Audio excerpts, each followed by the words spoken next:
If you had asked me 2 years ago whether I trusted my wife, I would have said yes without hesitation. Her name was Lena, a smart, funny, beautiful woman I'd met in college. We were one of those couples everyone said were meant to be. We laughed together, finished each other's sentences, even shared the same playlists. After 10 years together, I still believed we were solid. Sure, marriage had its ups and downs, but we'd built a life filled with small moments of comfort. Morning coffee, movie nights, shared inside jokes. But it all started to unravel so quietly that I almost didn't notice. It began with distance. Not physical, emotional. She'd come home from work distracted, glued to her phone, smiling at messages she wouldn't let me see. "Who's that?" I'd ask casually. "Oh, just Sarah from the office," she'd reply. Too quickly. She had always been transparent about everything, her coworkers, her projects, her clients. But lately she'd become secretive, locking her phone, changing her passwords, and brushing off my curiosity. At first, I tried to be understanding. She'd recently been promoted at the marketing firm where she worked. Maybe the stress was getting to her. But there was something else. Something deeper. Lena had always been affectionate. We were the kind of couple who held hands even in the grocery store. But over the months, that warmth faded. Her hugs became brief, mechanical. Her kisses distracted. The bed, once our place of connection, had turned into cold silence. "Is everything okay?" I asked one night. She sighed, not looking at me. "I'm just tired, Evan. Work's been crazy." I wanted to believe her. I needed to believe her. But that gut feeling, the one you try to ignore, wouldn't leave me alone. Then came the business trip. She told me she had to attend a weekend conference in Chicago with her team. Nothing unusual, she'd done it before. But this time her excitement felt different. She spent days picking outfits, booked a separate hotel room for peace and quiet, and started hitting the gym more than usual. The night before she left, I hugged her tighter than usual. "Have a good trip, okay?" She smiled faintly. "Of course, I'll text you when I get there." Friday evening came and went. No message, no photo. By midnight, I texted her, "You there okay?" No reply. Saturday morning, I checked again. Still nothing. Around noon, she finally texted, "Sorry, babe, super busy here, long sessions, love you." Something about it felt off, like a message sent just to keep up appearances. That night, I noticed she had posted a story on her private Instagram account, one I rarely checked. It was a picture of her wine glass on a balcony. The caption read, "Finally a break, feels amazing." I zoomed in. 2 glasses. 2. My heart sank. It could have been anyone, a coworker, a friend, but my instinct screamed otherwise. I didn't want to jump to conclusions, but I couldn't stop imagining scenarios. Was she really at a work conference, or was this business trip just a cover? That night, while I was half asleep, my phone buzzed. It was Tom, one of her coworkers. "Hey man, sorry to bother you this late. Is Lena okay? She didn't show up for the seminar today." I sat up in bed. "What do you mean? She told me she was with the team." "That's the thing. She wasn't here. The rest of us came for the conference yesterday. We haven't seen her since Thursday." My heart started racing. Maybe she's just doing something personal? Tom hesitated. "Maybe, but she told the office she was traveling alone this time. Didn't mention any other plans." I hung up, my hands shaking. Alone. She'd said she was going with her team. That night, I didn't sleep at all. Every sound outside felt amplified. The hum of the fridge, the ticking clock, my own heartbeat pounding in my chest. Something inside me knew she wasn't where she said she was. The next morning, I opened my laptop and logged into our shared phone plan account. I'd never done it before, never had a reason to. But that day, curiosity overpowered guilt.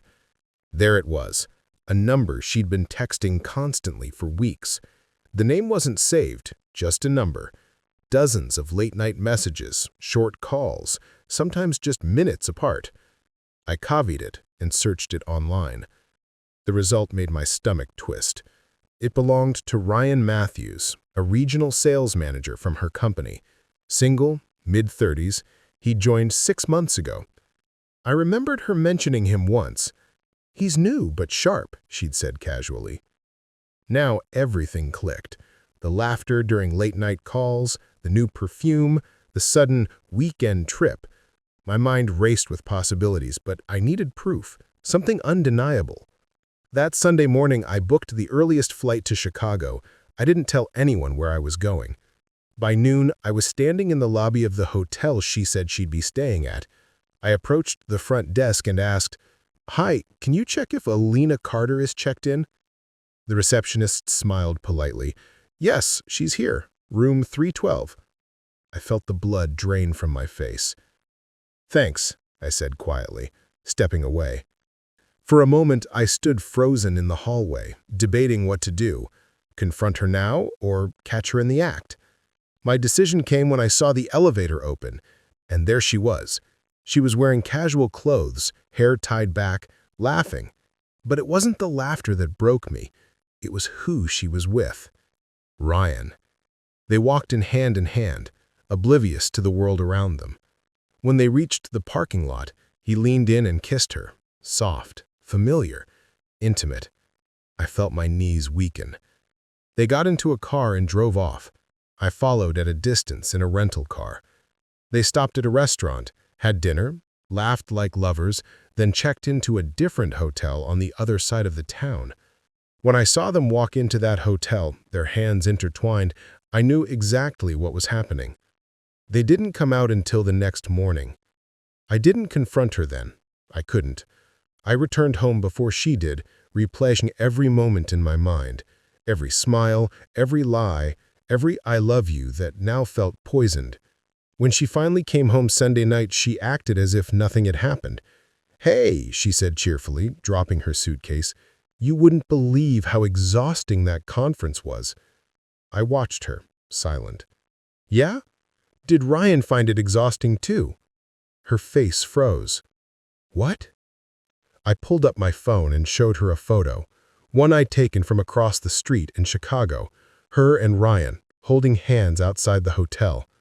Her face turned white. "Evan? Don't," I said coldly. "Don't lie again." She burst into tears. "I made a mistake, a horrible mistake."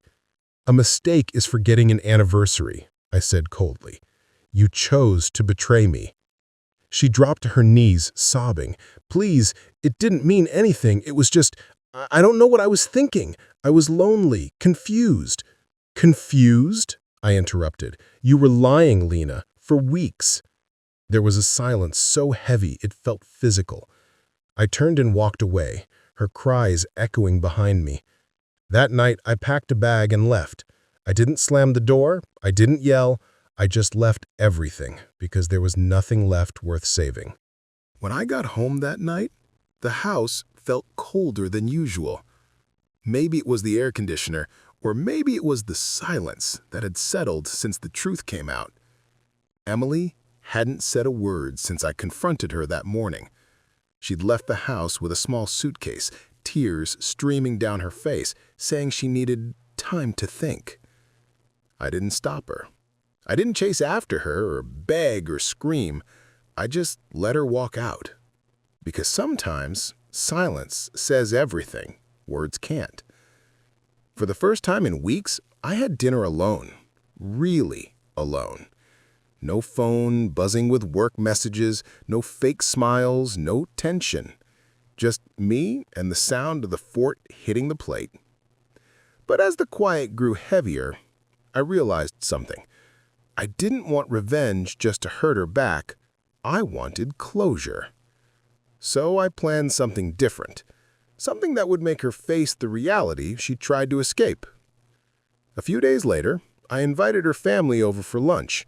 Her parents, her sister, even her cousin Jake. They all thought it was just a reconciliation dinner, but I had something else in mind. When Emily showed up, she looked worn out. Makeup couldn't hide the dark circles under her eyes. She sat down across from me, trying to act composed.